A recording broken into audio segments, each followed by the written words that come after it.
Hello and welcome to the Music Scout Podcast with myself, Lewis Fisher, and welcome to the Great Escape, first ever episode of all of the interviews that I did down at the Great Escape. You're going to be getting 7 days worth. That is right, guys, 7 days worth of interviews. I did 7 interviews down at the Great Escape, and this is going to be the first one of many. So sit back and relax and enjoy all of these interviews for the foreseeable future. So for the next 7 days, you're going to be hearing loads and loads of interviews that are going to be from the Great Escape Festival. So I was down there last weekend and I had an absolute banging time. It was one of the best and one of the most magical festivals you could ever go to, especially if you are really interested in new music like myself. So what did I see down there? Well, I'm going to mention it across all of these 7 days, but we'll kick it off with a couple of bands that I saw that were probably quite obvious, and then we'll get into ones that I did see other than that. So we saw Brutus as one of them. That was insane. And Lewis Capaldi. So I was not expecting to see Lewis Capaldi. Me and a good friend of mine, Rob from Band of Badgers. You can hear his podcast on Radio RKC as well. And he was just as flabbergasted as me of seeing Lewis Capaldi as I was, actually. I was not expecting to enjoy it as much as I actually did. And he's absolutely bloody hilarious as well. So big props to him. His new album is out. Do go and check it out if you want a nice sob and a cry, apparently. So decent ballad writer, I would say. And he's a fantastic comedian as well. He's probably one of the funniest comedians. Now, the other thing I must mention is that you might realize that the sound quality is a tiny bit better. That's because a good friend of mine, shout out to David, gave me a Zoom mic. Literally just was like, yeah, here you go. It was your birthday last month. Have it. Okay, sure. So now I think you guys can hear me a lot better. I think there's still a bit of echo because I'm literally in the biggest room with the biggest ceiling, but we can't help that. So we'll have to do without it for now, and we'll just crack on. So apparently it sounds a lot better. I've listened in. It sounds a lot better. It sounds a lot clearer. So there's a bit of a bonus. Anyway, the interviews. So the first one of these interviews is actually not going to be, well, it's going to be from an artist, but not about their music. I got contacted by a specific charity called Attitude is Everything, and Adam hit me up on my Gmail and he said, we'd love to have a chat with you about this new research that we're doing. It's for disabled artists, so the awareness of disability in the music industry. And I thought, this is actually really cool. This is very different. And I thought it'd be nice to just start things off a little bit on a serious note, but as well as that, it's the first one, so I know that, as the internet goes, people view the first one more than they do the 7th, for example. So best put the most important one first, just so as many people can see this as possible. As well as that, it's good to know that people are taking disabilities more seriously in the music industry, and there is a link to their full survey results in the description below. But it was astounding to see some of the results. We go into this as well. So I spoke to Ruth, who was one of the panelists at the conference that was happening for the topic of disabled artists, and this was something that I thought, you know what, this is something I really want to make sure that I can put across to as many people as possible and have a good chat with Ruth and see how we can get more involved in shouting about helping disabled artists. And so some of the facts that were coming through and some of the findings from this from the survey was outstanding. So 1 in 2 respondents said that they encountered accessibility barriers when seeking to rehearse in a studio or a space outside their home. 38% said they cannot access their nearest rehearsal space. 79 have played live shows out of 96 musicians that were surveyed, and 1 in 2 are disabled by physical barriers for most gigs. 1 in 5 had to cancel the show due to physical access issues. So just a small number of findings that they found, which is very disturbing to me. I think it's something that we shouldn't just lie down and take for granted. And Ruth mentions this, that when she gets on the stage, she's seen as a hero. She's seen as a woman standing up there who's who can't walk and she's got disability, and people just see it as, oh, well done her, she's such a hero, whereas it should just be treated normally. And especially when you get some venues which Ruth mentions as well, that they just see her as an issue, or oh no, we're gonna have to try and move things around for you now, and be a bit sarcastic as well, and just not being very helpful. And I think it's good to raise this awareness. So the interview will be slightly muffled by all of the noise. It was very, very busy. It was the first day of The Great Escape, and we were in the press area, and I'm putting my hands up in quotation marks because it was meant to be the press area where you could do loads of interviews, but it was in a space where quite a lot of people were walking around and talking. So apologies about that. I did not know that this was going to happen. There is another interview that will sound very similar, but then apart from that, they all sound bloody fantastic. So these are the two that you might just have to turn up a little bit and have to just keep your ears out for what Ruth is mentioning as well. It's a 20-minute interview, and then at the end I'm actually going to play one of Ruth Band's songs as well, because she's actually in a band and it's actually really bloody good. So we're going to play a track from Holy Moly and the Crackers as well. So do enjoy the interview, do get into the discussion on my social media pages, which is The Music Scout with a little underscore on Twitter, and you can also email me at themusicscoutpodcast@gmail.com as well. Do enjoy, and I will see you tomorrow for an interview with Freddie Long.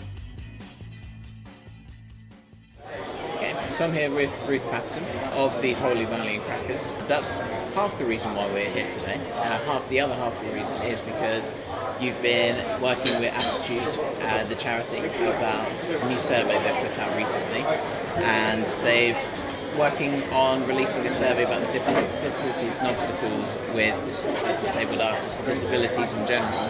You guys got in contact with me. I thought it was a very interesting subject in terms of not many people know about it. I had a chat with other people. I've got a couple of friends who are down at the festival this year, and they said they've not really touched on the accessibility and the numbers when you look at the survey is quite distressing to me personally. I didn't think it was that. I didn't think that there was such an emotional problem with artists and stage. I thought it was all just everyone, supporting each other, and it should be very open-minded, and that's how I thought it was. But when reading this survey, I thought actually this isn't the case. So I thought it'd be great to chat to you and chat about the panel as well and how that went. And so, how did you get involved with the publication of what the charity are putting out there? I first met, I can't even remember how I met them. But I think I first met them online. I think we shared a few tweet messages, and I started opening up about being a disabled artist and frontwoman online. And as part of our sort of identity as a band as well. And I think Attitudes Everything kind of cottoned onto that and kind of approached me, and then I was really interested in working with them. And I was a part of their panel that they had at the Roundhouse, I think it was last year, where we discussed the State of Access report. But that was more to do with, the audience side of things. And then since then, with Rich and a few of the others, we've made a coalition of artists to talk about all these issues, and that's what the panel was for today. It was all artists, which is fantastic, talking about our experiences with our different impairments. We've got a broad range of impairments and disabilities within the group, and I think it was really interesting for me and as a disabled person, but I think it would be even more interesting for some of the able-bodied people in the room to hear about that. It was interesting that you said that it was quite distressing for you to see some of the findings in the report. For me, it was distressing but completely unsurprising. I think it was 20% of the people that are disabled and touring at the moment. I think 20% of them said that they'd had to either cancel or stop a performance due to bad access in the venues, and that's happened to me, and it's happened to a lot of disabled artists I know, and that is just completely unacceptable. Yeah. It's things like that kind of really hit home just how big of an issue this actually is. Yeah, I mean, when I read some of the findings from this, I was just shocked and how inaccessible venues can be, and hopefully this is just the beginning really of it being turned around, especially with it being all artists there as well. Yeah. And in terms of the actual panel, so you've actually just finished the panel about an hour ago or so. Yeah. How did it go? It went really well. It was a great turnout. Lots of different types of people, lots of diverse range of people in the room listening. And everybody seemed to be on board, and had a lot of questions afterwards, which was great, because it shows that people are really interested to know more about the subject. And yeah, overall I thought it went really well. And you had loads of questions about it, and everyone seemed really engaged. Yeah, very engaging, yeah. That's great. And so, with the announcement that Attitudes Everything, the charity, was going to be researching this, was it almost like a bit of a breath of fresh air for you that there was someone or a charity or organisation wanted to look into this and try to spread it? Yeah, I think so. For me, I often say, sharing experiences and listening to each other is the only way that anything's ever going to change. And we need a community of disabled people, but we also need allies. So the more people that you can include with their experiences, and I think there was 96 people surveyed, that's such a broad range of different people that have been asked what they think. And that's what the findings are, and it just shows the different experiences that everybody has, and everybody can read that. It's open to the public. Everybody can take what they want from that, and it means that we've got the foundations to build a proper resource where everybody can start to change things and make things better for deaf and disabled artists. But if nobody shares their experiences, we can't make that change. So this is really the foundations of making a big move forward.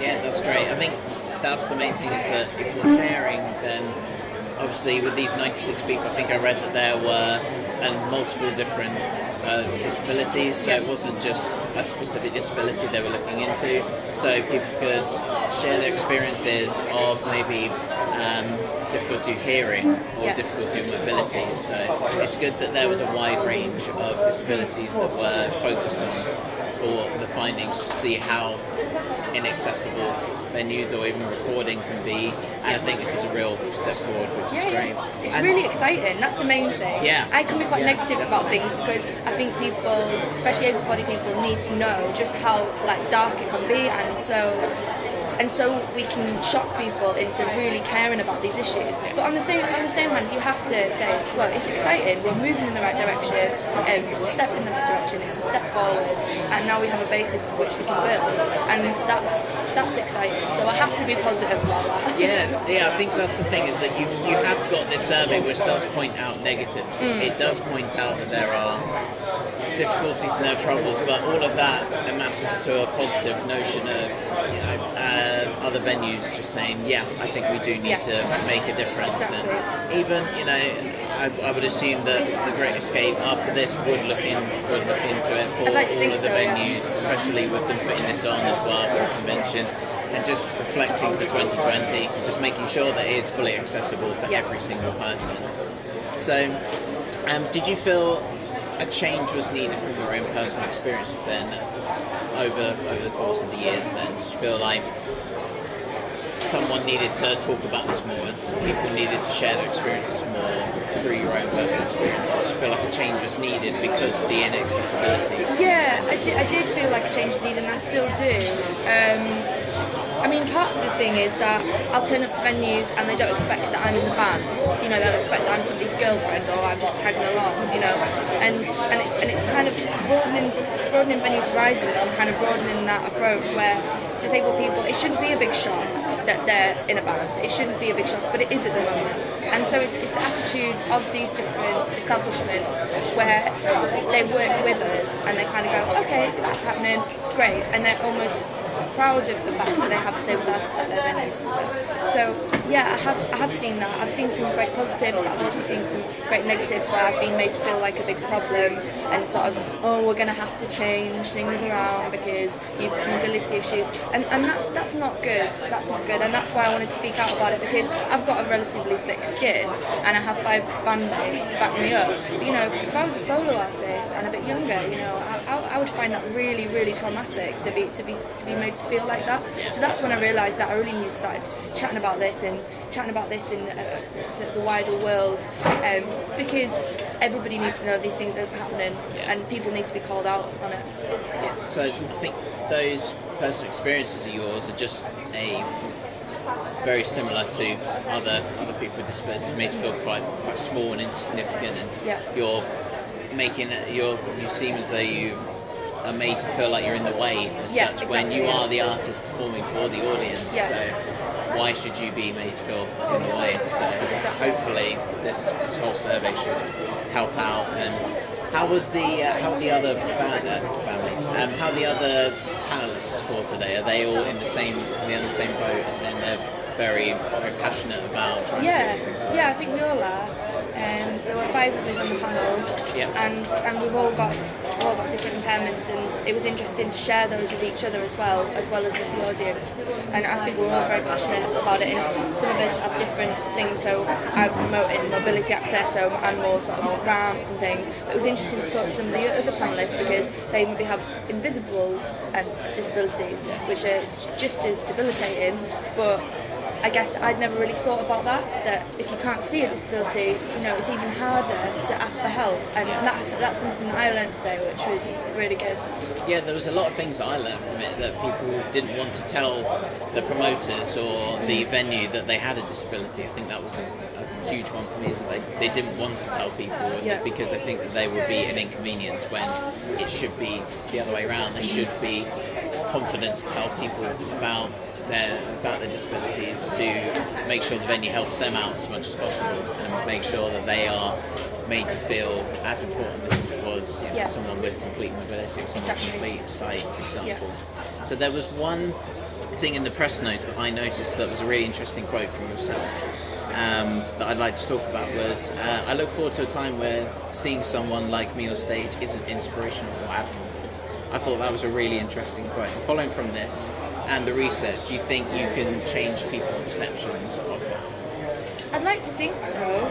You know, I don't want to be pitied. I don't want to be seen as an inspiration for people to go home and tell their friends about how inspirational I am, or how cute I am, or, you know, I think it's really patronising when people say that. And it'd be nice if it was just, oh, she's a great singer, you know, that would be nice. Sadly, I have to sort of make being a wheelchair user part of it, because more people need to see wheelchair users so it becomes normal and not extraordinary, because it is at the moment. But yeah, it would be nice for it just to be sort of, oh, okay, and just get on with it, because that's how I feel inside. You know, me on the inside, I don't see my disability, but it's only visible to other people. But it would be nice to get to that point. Yeah, that's I guess what I'm aiming for with all of this.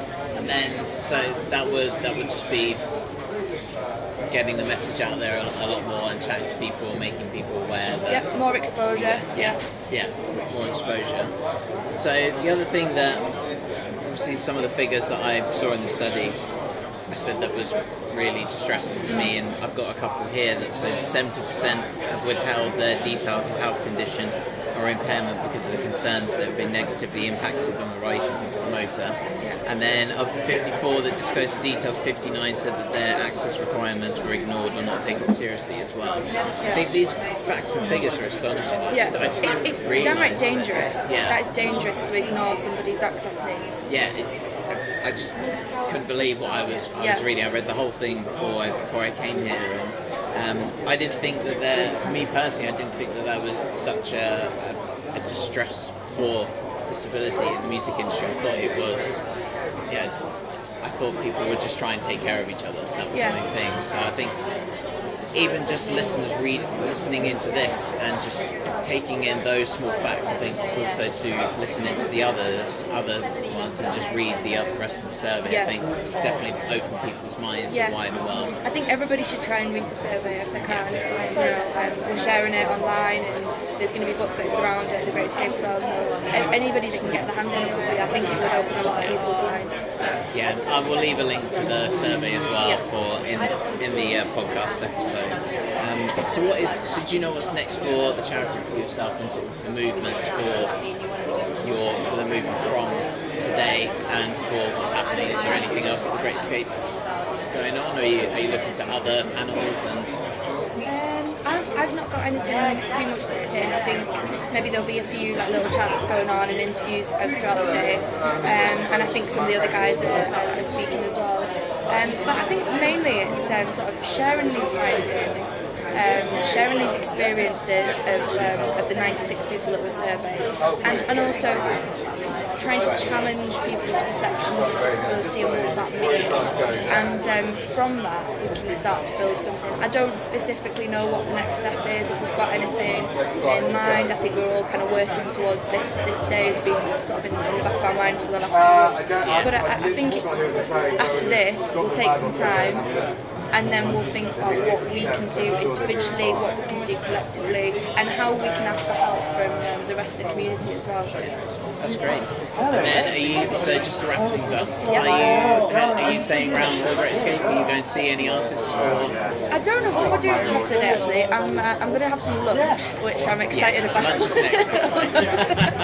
Lunch is exciting. And then probably just mooch around, maybe go and see another conference, I'm not sure. And then sadly we've got to go tonight. But yeah, I've got to go back to Newcastle, a 6-hour journey to Newcastle. But yeah, it's been great. I arrived last night, and what I've seen so far has been brilliant. Amazing. Thank you very much for joining me. Cheers, and it was great to chat about this subject. Thank you. Hopefully this will help a little bit towards getting people to talk about it a bit more and just share with the world a little bit more about disabilities and to help people out. Thank you. Cheers.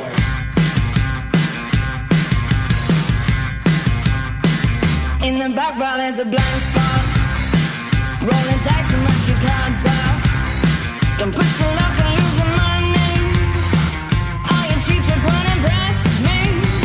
Those pocket queens and closet aces, full house of painted faces, dealing us so they connect us. Your winning smile is infectious. Drag me down, go comfort lane. Baby, when it's over, we gon' start it again. Drag me down, go comfort lane. Baby, when it's over, we gon' start it again.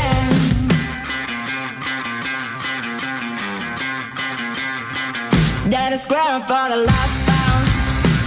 Bang your chest and dance your heart out. I only meant to make your bones shake. Please forgive me if my lips quake. I'm out of stencil in your heart clutch. Yeah, you tell me you don't dance too much. Arms blurring through the encore as you tear it from the dance floor. Drag me down, go comfort lane. Baby, when it's over, we gon' start it again. Drag me down, go comfort lane. Baby, when it's over, we gon' start it again. The circus calls, born your red lips. Walk the floor, burn your red lips. You just outside. She got you in her sights. Had her breathing, smoking, bracing, serum, smile.